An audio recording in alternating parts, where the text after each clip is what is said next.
Quand on se sert d'un certain terme pour parler de Dieu, il doit avoir essentiellement la même signification que si on l'employait pour l'homme. Autrement, il n'a aucun sens. Quand on dit que Dieu est amour ou intelligence ou qu'il est juste, ces mots doivent avoir réellement la même signification que lorsqu'on les applique aux êtres humains. Autrement, ce sont des termes nouveaux et particuliers qui sont incompréhensibles.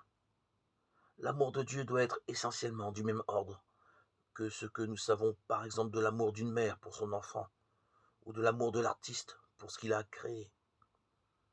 Il doit être de même nature, mais purifié et infiniment plus vaste, évidemment, tout en ayant le même caractère, sinon ce terme ne veut rien dire. Quand nous déclarons que Dieu est juste, ce doit avoir pour nous le même sens que lorsque nous disons que tel ou tel magistrat ou tout autre personnage important agit avec justice.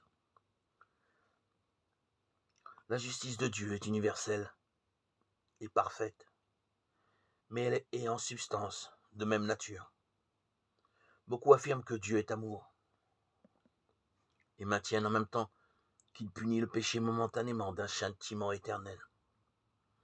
Ils proclament que Dieu est juste et prétendent que les hommes qui vivent actuellement souffrent de diverses infériorités dues à un péché qu'Adam est censé avoir commis des millions d'années avant leur naissance.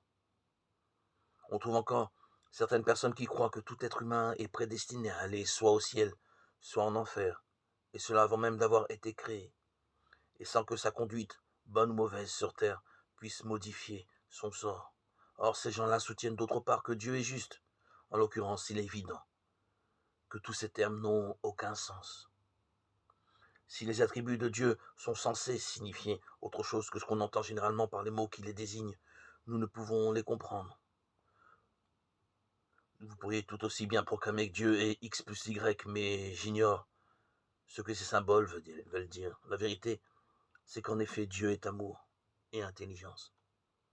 Il agit envers tous, en tout temps, avec une sagesse parfaite, une justice parfaite, au sens ordinaire et correct de ces mots. Dieu est lumière, il n'y a point en lui de ténèbres. 1 Jean 1, 5.